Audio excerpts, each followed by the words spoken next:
কিছু গল্প মনের কথা। আমি পাপড়ি, সাথে আপনারা সবাই কেমন আছেন? অগস্ট মাসের ফার্স্ট উইকে ছিল আমাদের ম্যারেজ অ্যানিভার্সারি, কিন্তু সেই দিন যেহেতু দুজনেই জ্বরে শুয়েছিলাম কিছুই করতে পারিনি। তাই আজকে ভাবলাম যে সেই দিনের যে রান্নাটা ছিল, মানে করার কথা ছিল, সেইটা দিয়ে অ্যাটলিস্ট একদম ছোট করে নিজেদের মতন করে একটু সেলিব্রেট করি। তো আজকে বানাচ্ছি পিস রাইস, আর সাথে থাকছে চিলি ফিশ। পিস রাইস আমি প্রথম কোথায় খেয়েছি শুনলে অবাক হবেন, নিজের বিয়েতে। হ্যাঁ, যেহেতু অগস্ট মাসে আমাদের বিয়ে হয়েছিল, বেশ একটা ভ্যাপসা গরম ছিল সেই বছর। তো ক্যাটারার কাকু বাবাকে বললেন যে দাদা, ফ্রাইড রাইসের বদলে বরং পিস রাইস বানিয়ে দিই, তাহলে সবাই ঠিক মতন করে খেতেও পারবে আর গরমে কারোর কষ্টও হবে না। সত্যিই কিন্তু তাই, নিজের বিয়ে করার পরে মানে রাত্রি প্রায় 2-2:30 নাগাদ যখন ওই পিস রাইস খেলাম, সত্যি কিছু খারাপ মনে হয়নি। আর এতটাই ভালো লেগেছিল যে আমি তারপর থেকে প্রতি বছর আমার ওয়েডিং অ্যানিভার্সারির দিন অন্তত এই পিস রাইসটা বানাই। তো ক্যাটারারদের মতন অতটা সুন্দর হয় না, নিজের মতন করে বানাই। এতে পেঁয়াজও দেওয়া যায়, আজকে পেঁয়াজ ছাড়াই করলাম। আদাটাকে একটু বেটে দিলে ভালো হয়, কিন্তু অল্প পরিমাণে আদা লাগে তো তাই আমি গ্রেট করে দিয়ে দিয়েছি। গোটা জিরে, তেজপাতা, দারচিনি গুঁড়ো, গোলমরিচ গুঁড়ো, নুন, মিষ্টি, ব্যাস এটা হলেই হয়ে যায়। আজকে মিষ্টি করার জন্য কয়েক টুকরো তাল মিছরির টুকরো দিলাম। আর চিলি ফিশের জন্য আদা রসুন কুচি, টমেটো কুচি, পেঁয়াজ কুচি আর ক্যাপসিকাম কুচি। টমেটো না দিলেও চলে, আমি দিই, ভালো লাগে তাই। আর মাছটাকে কোটিং দিয়ে আগের থেকে ভেজে নিয়েছি। যদি মনে হয় বাসমতি চাল রান্না করতে গেলে ভেঙে যাবে, তাহলে কয়েক ফোঁটা লেবুর রস দিয়ে দিলে একদম ঝরঝরে হবে, আর কোনো চিন্তাই থাকবে না। এই যে দেখুন, একটুও ভেঙে যায়নি, যেভাবে খুশি রান্না করা যাবে। আগের থেকে একটু ভিজিয়ে রাখতে হয়, তাহলে যেমন ভাঙার চান্সটা কমে যায়, আর একটুখানি লেবুর রস দিয়ে দিলে তো আর একদমই ভাঙবে না। একটুখানি ধনে পাতা ছড়িয়ে দিলাম, ব্যাস। যেহেতু আমি দারচিনি গুঁড়ো ব্যবহার করেছি না, তাই এর কালারটা একটুখানি ব্রাউনিশ হয়ে গেছে। নয়তো গোটা দারচিনি যদি ফোড়নে দেওয়া হতো তাহলে একদম সবুজ থাকতো মটরশুঁটিগুলো। এক্ষেত্রে একটু ব্রাউনিশ কালার হয়ে গেছে, সে ঠিক আছে, কিন্তু ফ্লেভারটা দারুণ বেরোয়। তবে এটা লাঞ্চ নয়, ডিনার বানাচ্ছি। আসুন একবার বাইরে চলুন। ঠিক এই 11:30 পৌনে 12টার দিকে প্রায় প্রতিদিন এই এদের দেখা পাই। অনেক দিন থেকে ক্যামেরাবন্দি করার চেষ্টা করছি।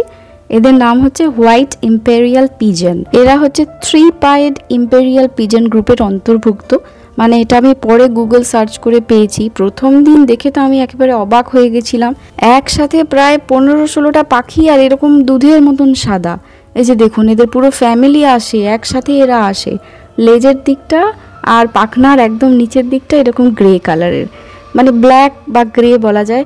আর গলার কাছটা হচ্ছে হলুদ রঙের। একটি উড়ে গেল, এবার বাকিগুলো উড়ে যাবে। ওরা কিন্তু এখানে দোল খেতে আসেনি, ওরা এসছে একটা বিশেষ কাজে। দাঁড়ান দেখাচ্ছি। এই যে দেখুন, পাম গাছে, বলেছিলাম না পাম গাছে পাম ফল খেতে অনেক পাখি আসে, এইটা হচ্ছে তাদের মধ্যে একটা আর কি। মানে এইরকম অনেক পাখি আসে। আমি যতগুলো পারবো ভিডিও করে আপনাদের সাথে শেয়ার করব। কি যে সুন্দর দেখতে লাগে না, কি বলবো। মানে আমি একা নই, সবাই এদেরকে দেখতে দাঁড়ায়। আর এত সুন্দর লাগে কারণ সবুজের মধ্যে একদম ধপধপ করে সাদা, এটা আরও বেশি চোখ টানে। এরকম দেখলে কার না মন ভালো হয়ে যাবে বলুন তো। তাই আপনাদের সাথেও একটু শেয়ার করলাম, আশা করি খুব ভালো লাগবে। এদেরকে তো আমি একদম অনেক দিন থেকেই টার্গেটে রেখেছিলাম যে ক্যামেরাবন্দি করব। একসাথে এতজনকে দেখলে আমি আর লোভ সামলাতে পারি না, কিন্তু যখন আসে তখন হয় ফোনটা কাছে থাকে না, আর নয়তো অন্য কোনো কাজে ব্যস্ত থাকি। তো আজকে একদম টার্গেট নিয়েছিলাম যে যেভাবেই হোক যতটুকু পারি সেটাই আমি তুলে সবার সাথে শেয়ার করব। শুধু এইটা নয়, মাথার উপর দিয়ে সারাদিন এইরকম অনেক জেট প্লেন, ফ্লাইট, এরোপ্লেন যেতেই থাকে। এইসব দেখতে দেখতে আমাদের সকালটা কোথা দিয়ে যেন কেটে যায়। চলুন, দুপুর হতে চললো, লাঞ্চটা সেরে ফেলি আর কি। বিকেল এখন 5:30 বেজে গেছে। দুজনে 1 কাপ করে কফি খেয়ে বেরিয়ে পড়লাম একটুখানি বাইরে। চলুন আপনাদেরকে আজকে নিয়ে যাব এই যে সোনালি ডাব গাছের যে লাইন ধরে রাস্তাটা গেছে, ওই রাস্তাটা সোজা কোথায় গেছে সেই দিকে। এখানে প্রায় 24 থেকে 25টা এরকম সোনালি ডাব গাছ রয়েছে, আর বড় বড় এটা 3টে আম গাছ। আম গাছে এত পাতা, কিন্তু 1-2 করে আমও আমি বাইরে থেকে চোখে দেখতে পাই না, কিন্তু আম ধরে নিচে পড়ে থাকে। প্রত্যেকটা গাছে প্রায় 15-16টারও বেশি সোনালি ডাব হয়ে রয়েছে, আর নিচে এরকম শুকনো নারকেল হয়ে পড়ে আছে। সিঙ্গাপুরে জানেন তো, এরকম গভর্নমেন্ট প্রপার্টির কোনো ফল যদি নিচে পড়ে থাকে সেটা কেউ তোলে না। এই ফল নাকি বাড়িতে তুলে নিয়ে যাওয়াও নাকি দণ্ডনীয় অপরাধ। তো আমরাও সেই জন্য কখনোই টাচ করি না, এই চোখে দেখে দেখেই চলে যাই। ওই যে দেখুন সামনে কতগুলো আরও নারকেল পড়ে রয়েছে। এদিকে দেখুন আমও পড়ে রয়েছে, কিন্তু সবই এই পাখিতে খাওয়া আম, একটাও ভালো আম পড়ে নেই। যাই হোক, পড়ে থাকলেও তুলতাম না, ওই চোখে দেখতাম এইটা মনে হচ্ছে ভালো, না এটাও ভালো নয়। চলুন সামনের দিকে যাই। এখান থেকে দুটো রাস্তা গেছে, লেফটে গেলে একটা সোজা মাঠ পড়বে, আরও হাঁটার জায়গা রয়েছে, ওইটা অন্যদিন যাব। আজকে যাচ্ছি রাইটে। এটা দেখুন 158 লেখা রয়েছে না, এটা হচ্ছে বাস নাম্বার, এটা হলো বাস স্টপ। আর ওই যে গ্রিন কালারের এসজি বাস, ওটাই সিঙ্গাপুরের বাস। বাস সার্ভিসও এখানে দুর্দান্ত, একেবারে মানে ফাটাফাটি। কখনো বাসে গেলে ডেফিনেটলি ভিডিও করব। আরেকটা জিনিস দেখুন ইন্টারেস্টিং, এটা আমি প্রথম এখানে দেখেছি।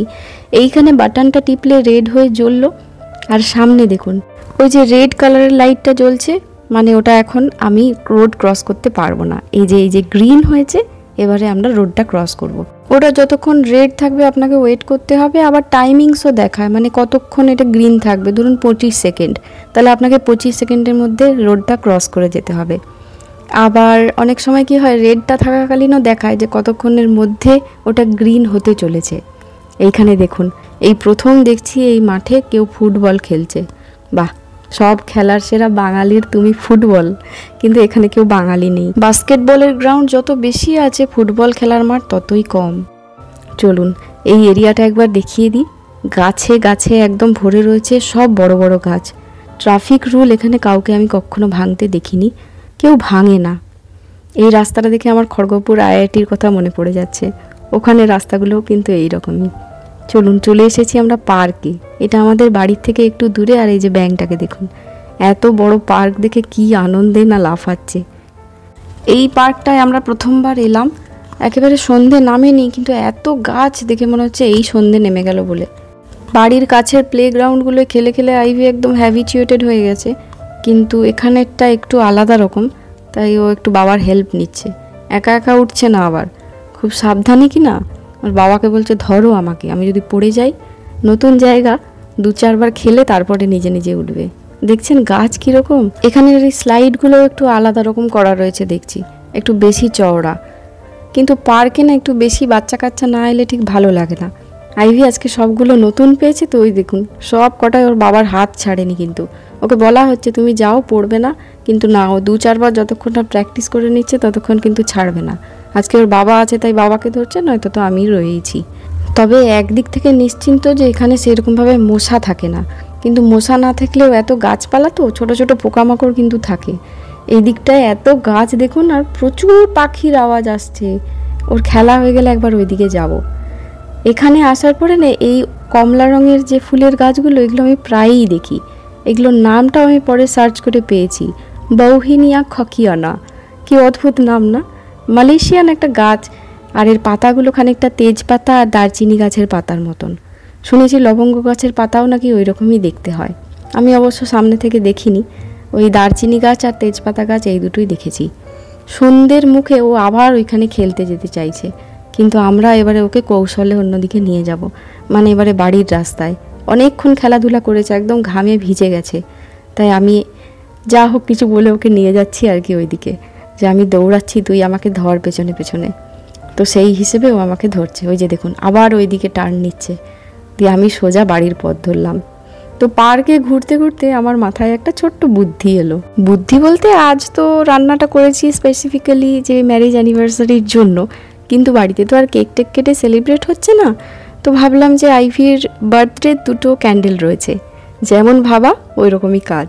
রাত্রি প্রায় 8:30টার দিকে ডিনারটা সার্ভ করে আদার উপরে বসিয়ে দিলাম মোমবাতিগুলো। জানি এটা দেখতে খুব ফানি লাগছে, কিন্তু ফানের জন্যই তো করছি। সবসময় সব কিছু পারফেক্ট হবে তা তো হয় না বলুন। কেক তো নেই, কি করব, আর ক্যান্ডেল স্ট্যান্ডও নেই। সামনে আদাটা ছিল, ওটার উপরেই বসিয়ে দিয়েছি। আর শুভ দিনে একটু তো মিষ্টি মুখ চাই, তাই একটুখানি সিমাইয়ের পায়েস করেছি।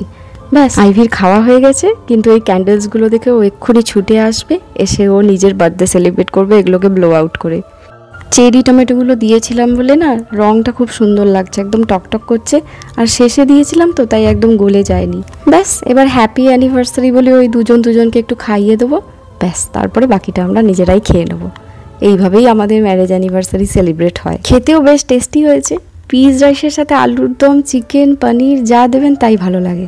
যাই হোক, চলুন ভিডিওটাও আজ তাহলে এখানেই শেষ করছি।